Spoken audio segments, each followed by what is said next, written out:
I've had to suffer, right? So, like, I've had 2 surgeries. I don't want someone else to have to suffer through 2 surgeries. You know, does that make sense? So if you suffer from, if you've had cancer in the past and you know what it feels like to go through all the treatments, you're going to be like, you know what? I want to donate as much fucking money as I can to help them find to find a cure the moment they discover it in someone, like, right away. Like, that's what I want. So nobody has to go through the pain of getting a port surgically put into them. Nobody has to go through chemotherapy. Nobody has to go through all that shit because they've already found a cure for it before, we diagnose it. Here's a cure right here. So fucking fast and easy. Don't even have to go through the rest of the shit. That's why people donate. So these scientists, these doctors can find a cure for these illnesses a lot faster, and it helps people. I mean, it really does. Like I said, that's why I donate to, like, the American Heart Association. That's why I donate, because I want them to find a cure for this, for whatever the fucking, I mean, with the heart, there's a million fucking things that can be wrong. But I want them to find a cure for whatever the fuck, you have, and they can cure it before fucking surgery is even needed. Because I promise you, surgery is not the fucking greatest thing. Heart surgery, especially, is not the funnest thing you want to go through. Chest tubes, chest wires, catheters, for God's sakes. I get it, you probably need a catheter for any surgery, but I'm getting the shivers and willies just talking about it. But I mean, that's why I like to think people donate, is because they want to help to prevent this from happening to anybody else. Does that make sense? Does that make enough sense? We want to help prevent this from happening to anyone else. That's why people donate to the, St. Jude's research and everything, right? Because nobody wants to see their kid suffer through that. I mean, I've known people who have had to watch their kids suffer through cancer, and it's tough, because my heart breaks for those people. I have kids, and I don't want to see my kids go through that. And I mean, when you have to watch someone else's kids go through it, it sucks. So, again, we went completely off subject there. I get it. Ice Bucket Challenge. Congratulations for donating money. You've helped possibly solve, possibly create a cure. And you've brought it closer to bringing a complete cure for it, hopefully. Keep donating money to other causes, whatever the causes may be. Keep donating money to it, and I mean, eventually we're going to be able to get to the point where, and I was thinking about that, we're going to eventually get to the point where no illness can affect us, right? All these diseases that are killing everyone, cancer, ALS, heart disease, diabetes, diabetics, AIDS, all these diseases that kill people, that so many people get, and you're like, why isn't there a fucking cause? I mean, we can create a fucking computer that fits in our pockets, but yet we can't create a fucking cure, right? Like, think about it. If all the geniuses in the fucking world converged and got together in one fucking convention hall and just said, all right, like they wrote down on a dry erase board, here's the shit we gotta solve problems for. Like, right here, this is what we're gonna do. And they all fucking, like, just spent 1 month in that convention and didn't leave at all. They just, like, locked them in there. And they all just got together and just fucking went to town on all these problems we have in the world. And then came out and said, boom, cured. How fucking, right? How? So anyway, alright. Yeah, I can't, it's just mind-blowing. So yeah. So, there's that. This next story had me a little like, holy shit. So a Colorado town warns that well is contaminated with THC. Yes, the number one ingredient in marijuana. Colorado may be home to legalized recreational marijuana, but you won't find any pot shops in the town of Hugo, Colorado. Don't you go to Hugo, where such businesses are not permitted. Yet somehow, evidence of THC has been found in the town's water supply. So, this is going 10,000 different ways. One, somebody in the town says, this is bullshit and we need to get marijuana in this town, and I'll show you why. And they sprinkled a little dash of a THC in the water there, and they're like, what do you guys think? You guys like the side effects, or what do you think? No? I told you we need marijuana. How'd you like the water? Was it good? Yeah? Let's have marijuana shops in our town now. So, field test revealed presumptive positive results for THC. It has not been confirmed that the potential contamination was deliberate,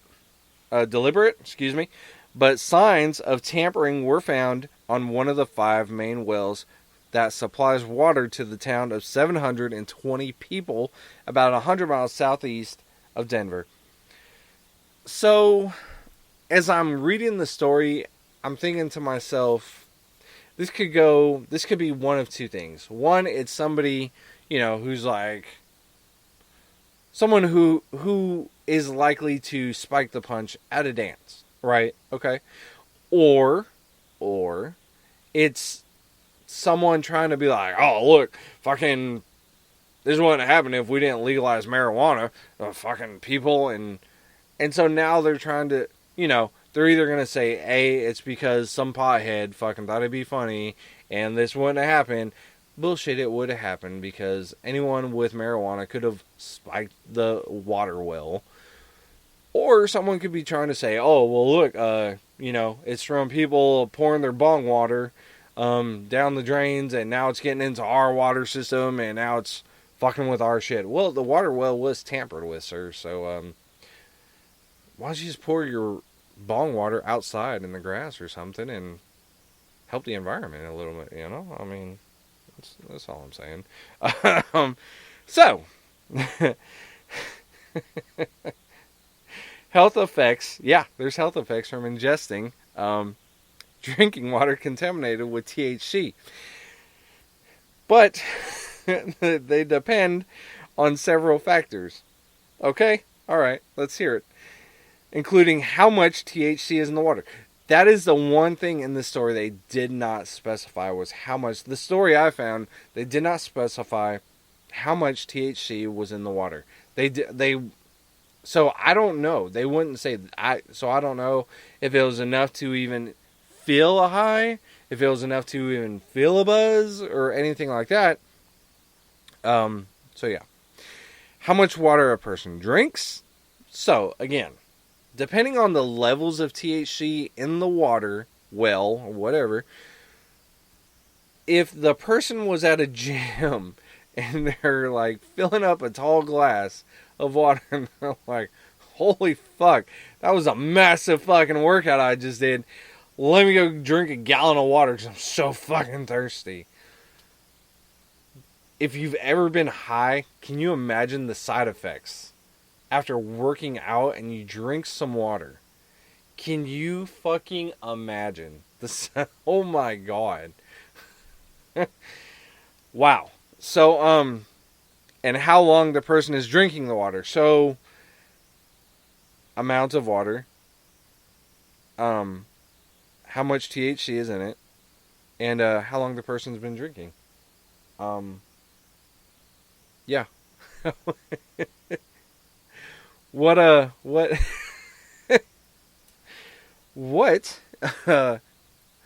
wow. Yeah, that's all I'm saying. Wow. So worst case possible effects. Worst case. This is the worst. Nobody died. This is the worst possible effects from short-term ingestion, including, ready? Here we go. Worst possible effects, again, worst possible. Impaired coordination that could affect the abilities to drive. So, pretty much like taking a really, really, really, really, really strong pain medicine. That's it, right? Like your, I don't know, whatever the pain medication you get after surgery, and they send you home, and you take it, and they're like, "Don't drive if you take this." That kind of okayness. Okay, so increased anxiety. All right, okay. And psychotic symptoms such as hallucinations or paranoia. Who drank this water and discovered, holy fuck shit, I am so fucked up on water right now.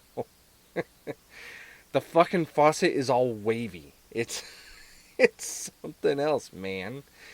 And and then the talking bear next to you is like, I know, right? And you're like, holy fuck, this water is great. And how many kids ingested this water is my question. I mean, so if it was something that someone did to try to be like, oh, this is what pot does when you legalize it, fucking illegalize it, yeah, it's pretty fucked up. If someone did it, either way, it's pretty fucked up. Let's just say that. I was going to say, if it's someone who just decided to spike the water well, it's fucked up too. But, I mean, either way, it's fucked up, and it shouldn't be done. So, yeah, again, though, it does not say how much THC was in the water. They just said they tested the levels, and oh my god, there's THC in there. Okay, but at what levels, right? Like, what are the levels? So, at first, they were advising everyone, don't drink the water, don't shower, don't bathe, don't do nothing with it. Now they're saying, just don't drink it. You can shower with it. You can wash your lawn with it. Or wash your lawn. You can water your lawn with it. But just don't drink it. So, to those of you who live in Colorado, have never been high, but want to be high without smoking it, I guess you can drink some water out of your faucet and have the same effects. I just wonder if the water tastes any different. I mean, I get it. Faucet water never really tastes that great anyway, but, I mean, would it taste any different, though? What? I mean, could you tell a difference? I guess would be my question. Would it be like drinking bong water? I think that would be pretty gross. I've seen pictures of bong water, and it looks pretty nasty. It looks all yellow and stuff, but, I mean, take that, Michigan, Flint. You guys got nasty, just shitty-looking water, and Colorado's got THC tainted water. I think I'd probably rather go with the water that gives me a pretty crazy side effects as opposed to just nasty ass looking faucet water. That's just nasty. So yeah, that's gross. That's gross, guys. Don't spike your well water with THC. That's nasty. You nasty fucks. But invite me if you do, because I want to see what it feels like to be high, because I've never been high. Okay, so so this past weekend, big huge weekend if you're a comic book nerd fan like me, such as myself, and I'm slowly getting my wife there. She's slowly getting there. Give me some time, guys. It takes time. Give me time, okay? I'm getting there, but it's taking a minute. So, few things we learned from this year's Comic-Con. Number one, Pokemon Go was the undeniable craze of this year's convention. Of course it was. We all knew it was. I mean, the game just came out like, a week before Comic-Con? Maybe the same week as Comic-Con? I mean, fuck. Of course it was. Attendees everywhere were playing the mobile game that launched earlier this month, where players venture out into real-world locations and try to catch little monsters on their screens. Okay. Of course. I mean, they're doing it everywhere. So, yeah, that was kind of like the big deal a little bit. Okay. As if Pokemon originally launched in 1996 wasn't enough, nostalgia for the 1990s was in full effect at Comic-Con. This is something I would have loved to see. Nickelodeon had a huge booth at the convention center with props from the retro game show Double Dare. Who does not remember watching Double Dare? I mean, if you are sitting here thinking to yourself, what is Double Dare? I want you to stop the show right now, go Google it, go look it up, find out who Mark Summers is,